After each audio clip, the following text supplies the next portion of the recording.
એક ભાઈ 50-60 હજારની ભેહ લાવ્યા તો કોઠા ઉચ કે નહીં કહેવાનો દાખલો આપું. 50-60 હજારની ભેહ લાવીને ભેહ નવ સુંદરી જાફરાબાદી કૂંટીઓ આ તને કહો 10 શેર દૂધ કરે એક ટાણો શીવટી ભરું લોહી નીકળે. ગાડાની વાહે બાંધીને લાવેલા. અને તમે જોજો ઘેરે કોઈ પણ નવી વસ્તુ આવે ને એટલે આજુબાજુ વાળા પેલા આવે. હો હાડી લાવો, ગાડી લાવો, લાડી લાવો એટલે આજુબાજુ વાળું પેલા આવે. અને પછી જે આવી રીતે આમ બેઠક કરે ને તો વિધાનસભા ટૂંકી પડે. હું વાતો કરો હળોક નારાયણ કે હે સંપા કાકી મારા દેર તો ડોબો સારું ગોચે એવા. એ પછી એને જઈ તમને શું ખબર હોય, તમારા દેર ને ડોબા ગોતતા જ આવડે.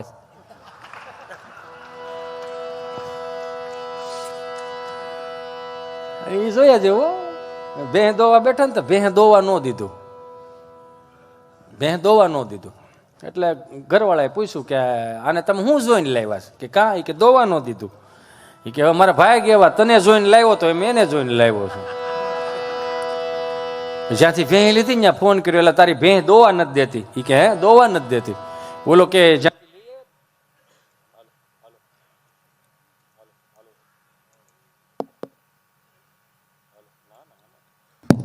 હા થાય આવું ઇલેક્ટ્રોનિક છે.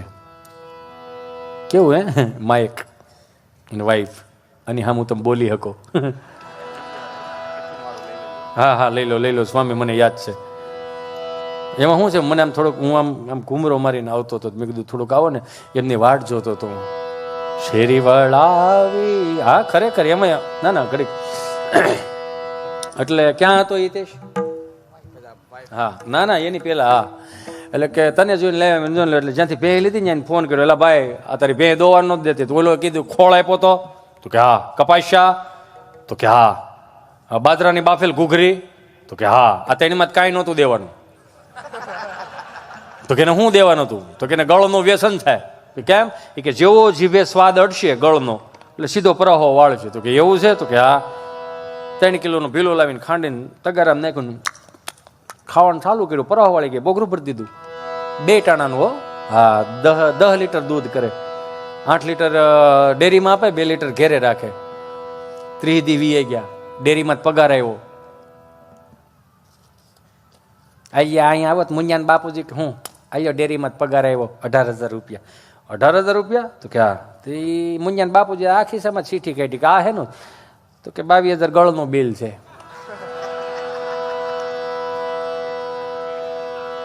કે 22,000 પાછા બે બાયતા.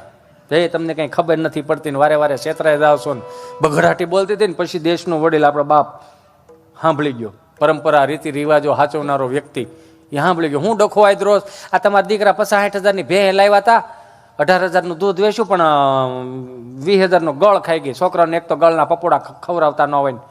તો કે રાયડું નાખોમાં મારા દીકરાને કહેજો ધારી જાય ત્યાંથી 5 કિલો ડબ્બાનો ગળ લાવે. હવે આજની પેઢીને કદાચ ડબ્બાના ગળની કદાચ ન ખબર હોય. હું કામ? એ બધું હવે પીસીસમાં આવી ગયું યુ નો. એ તો 15 કિલો ડબ્બાનો 15 કિલો ડબ્બો હોય એમાં હવે વેચનો તાવેથો હોય. આમ તમે ભરાવો ઊંસો એટલોક થાય, લોંદો એટલોક જ નીકળે. શીખણો મૂળ બહુ. 5 કિલો ડબ્બાનો ગળો લેવા. જૂનું ફરજામાં તગારું લીધું. આ દાદાની કોઠા ઉદની વાત કરું. પાણીના છટકરો દાદો નાખતો જાય ને ગળ લીપતો જાય. પાણીનો છટકરો નાખતો જાય ને ગળ લીપતો જાય. પાણીનો છટકરો અને ગળ લીપી દીધો. 5 કિલો અંબુજા સિમેન્ટ જેવું પ્લાસ્ટર તગારામ કરી દીધું ગળનું. કે દાદા આનું શું કરવાનું? તો તડકે હુકાવા મૂકી દો. તડકે હુકાવા મૂકી દીધું. 5 વાગ્યાને ટાણું થયું. દાદા હવે તગારાને શું કરો? ને કે હુકાઈ ગયું લઈ લો ગમણમાં મૂકી દો અને બહેના મોર ધરી દો. એટલે વિગત ફરી ગઈ. ચાટ આમ ખાવાની હતી ને સાવવાની એ ચાલુ કરી દીધું. પરવા વળી ગઈ. ભેહ ધોવાઈ ગઈ.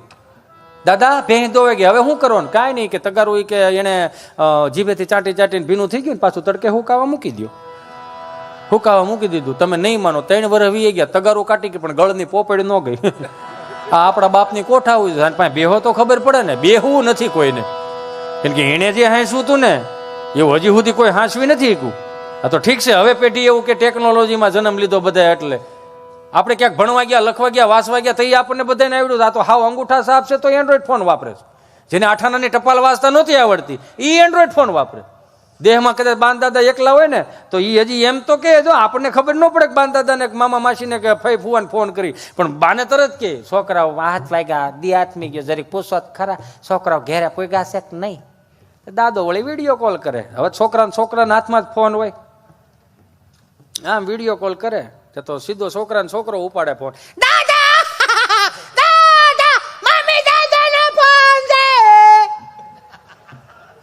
સીતારામ, જય સ્વામિનારાયણ. જય સ્વામિનારાયણ. હું કરો છો? હું તો બેઠો છું, તું શું? હું રમું છું.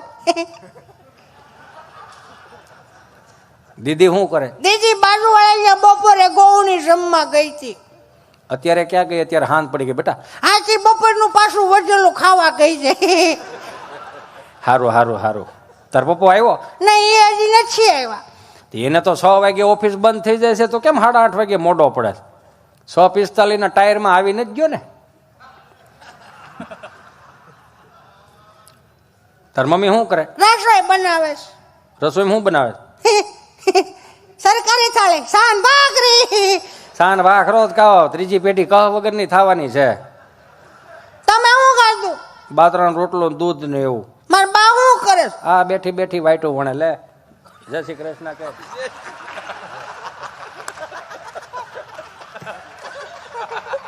હારું હાલ, તાર બાન શરમ આવે પછી વાત.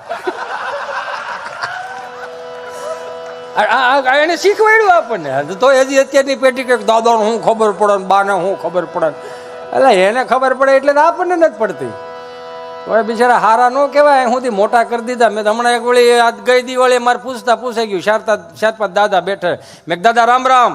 રામ રામ રામ રામ. આવી ગયા ને દીકરા દિવાળીઓ કરવા. મેં કીધું આવો, હાથ બાર અમારા બાપુજીનો એટલે અહીંયા જ આવી ને એમ. હા તો ભલે આવ્યા, ફટાક્યા સેટા ફોડજો. કાં માંડ કપા ભેળો થયા, નયા વી ગયા તો કપા ભેળો થયો. તમે આઈઠમે આવ્યા એ આવ્યા, કઈ સુધીના કપાના સેલ્ફી લઈને ક્યાંક રૂકે કા નહીં. રૂકવું પડે, નકર માવઠામાં વાઈટું થઈ જાય નહીં. ટાઈમે લઈ લેવો પડે. મેં કીધું હશે આવો સુરત, અમદાવાદ, મુંબઈ આવો, અમારા છોકરાઓ છે અહીંયા. શું કરે? મોટા થાય. કેમ મોટા થાય છે? કે મોટા થવા મળ્યા છે. કેમ? કે ઘઉં અહીંથી જાય, બાજરો અહીંથી જાય, તેલ અહીંથી જાય, કપાના પૈસા અહીંથી જાય, મોટા થવા મળ્યા છે. અને છે એવું છેલ્લે બાકી શાહે અહીંથી જાય. મેં છાય શેમાં મોકલો? ઓલા હવા 2 લીટરિયા પ્લાસ્ટિકના ભંભા નથી આવતા? હા, ઢાંકણો દઈ દો, સીધો સુરત, અમદાવાદ, મુંબઈ પીઓ થાય. મેં તમારા ગામડામાં હવા 2 લીટરિયા પ્લાસ્ટિકના ભંભા મળી રહે? ના ના, જ્યાંથી ખાલી થતા હોય ત્યાંથી જ આવે ને. અહીંયા ક્યાં કઈ છે આવું? બરો રામ ભલું કરે. અને એ તો સીધી જ વાત છે. હું કીધું ને કે અમને જે અમારા માસ્તરોએ શીખવાડ્યું ને, હું કાયમિકને માટે લાઈવમાં સાંભળતા હોય એને કહું, 2 હાથ જોડીને પ્રાર્થના કરું કે સનાતન સંસ્કૃતિના વારસદારો હોય અને સનાતન સંસ્કૃતિને માટે જેને માથા પાડીને ધડ લડાવ્યા હોય તો એને 2 હાથ જોડીને પ્રાર્થના કરું કે સનાતન સંસ્કૃતિને જ અપનાવો, પશ્ચિમી સંસ્કૃતિને તમે રહેવા દો યાર. એમાં કાંઈ નથી. 25 થી 31 ડિસેમ્બરમાં સાન્તાક્લોઝના ડ્રેસ પહેરાવીને મોકલવી ઘણી નિશાળો કહેતી છે. હા, તુલસી દિવસ છે ને, તુલસી પૂજનનો દિવસ છે આજો. હા, એટલે પશ્ચિમી સંસ્કૃતિનું અનુકરણ 25 થી 31 ડિસેમ્બરમાં સાન્તાક્લોઝના ડ્રેસ પહેરાવીને મોકલો ને આપણે હરકપુરડા થઈ થઈને છોકરાઓને લાલ ટોપા પહેરાવીને મોકલી દે. આપણે ના નથી. સાન્તાક્લોઝ સારું વ્યક્તિત્વ હોય છે, એમાં ના નથી. સંત છે સારા, આપણે ના નથી. પણ હું એમ કહું છું કે આપણે સંતોની હું તાણ છે આપણી પાસે, એ તો જોવો મારા વાલા. હે, અહીંયા સાન્તાક્લોઝની કઈ મઢી ખરી? સાન્તાક્લોઝનો કે ધૂણો ખરો? એની કઈ ગૌશાળા કે અન્ન ક્ષેત્ર ખરા? તોય આપણે હાલી મળ્યા છીએ, કાંઈ વાંધો નહીં. તો છે ને સાન્તાક્લોઝના અમુક અનુયાયીઓ હોય જે એને દિલથી માને છે, એમાં ના નથી. આપણે એની માનતા ચડાવાય દીવ દમણ ગોવા જાય છે, જવું પડતું હોય તો જાતા હોય. એમાં હું થઈ ગયું? મારો રામ ભલું કરે, મારો રામ ભલું કરે. એમાં હું હમણાં કથા સાંભળવા ગયો હતો, સમજ્યા? તો કથામાં વ્યાસપીઠ ઉપરથી બોલતા હશે, ભગવાન પરમેશ્વર ભક્તિ વિચારણિ પ્રારબ્ધમ કર્મ ભોજમાનસમ કથમ ભવતી. હે પ્રભુ, આ કથા વાર્તાનો જે કોઈ લાભ લેશે મિત્રો એનો સ્વર્ગમાં વાસ થશે. કોને કોને જાવું છે સ્વર્ગમાં? બધા આંગળા ઊંચા કર્યા. 2 જણા મારી પાસે હોય ગયા મોટા કરીને, તમને શું વાંધો? મને કે અમે આ ગામના જમાયું છે, આ બધા અહીંથી જાય એટલે સ્વર્ગ જ છે. કે આને અહીંથી મોકલો ને આવ્યા હતા કથા સાંભળવા, ડીસું ધોવા બેહેરા છે. પવણમાં આવ્યા તે વિષ્ણુ કરતા હતા, હવે લતા મરવે. પણ તમારો વ્યવહાર ટૂંકમાં અમે શું કરીએ ભાઈ? મેં કીધું ને કે બા શબ્દ રહ્યો ને પ્રકૃતિનો શબ્દ છે. કાયમિકને માટે તમને યાદ કરીને જોઈ લો, બા શબ્દ પ્રકૃતિનો શબ્દ છે, સનાતન સંસ્કૃતિનો શબ્દ છે. બા, અમે તો ઓલો વાડીએ બપોરે 1:30 વાગી ગયો ને, કૃષિ મંત્રી આવ્યા છે એટલે મને કહેવાનું મજા આવશે. કેમ કે હું હજી તમે નહોતા આવ્યા ને એટલે મેં કીધું કે આજના દેશના યુવાનોને ગાય, ગામડું ને ખેતી 3 હાંચવી લેજો, દુઃખી નહીં થાવ. કેમ કે એની જરૂર છે. મને મારા દાદા કહેતા 2003માં અમે હીરા ગયો હતો ને સુરત, એટલે આવતા વેત તો શું છે ઓલા સ્પ્રેની સુગંધો આવતી હોય ને એટલે બાપા તરત એક દી કે હાલો ને છોકરાનો હુવા દી, પછી બીજે દિવસે કે આ દાબો કાઢ નાખજે. દાબો એટલે પોદળા ને એવું, આ કે આ દાબો કાઢ નાખજે. પછી એને દાબો કાઢીને જ્યાં નાખીએ ને એને ઉથરેટી કહે. પછી પાથરવા જાવ ને વાડી એટલે એને ખાતર થાય, માલ એનો નામ 3. એટલે વળી વળી દાબો કાઢતા ને એટલે મોઢે રૂમાલ બાંધ્યો. એટલે મેં મોઢે રૂમાલ બાંધ્યો ને મને કે કેમ રૂમાલ બાંધ્યો બેટા?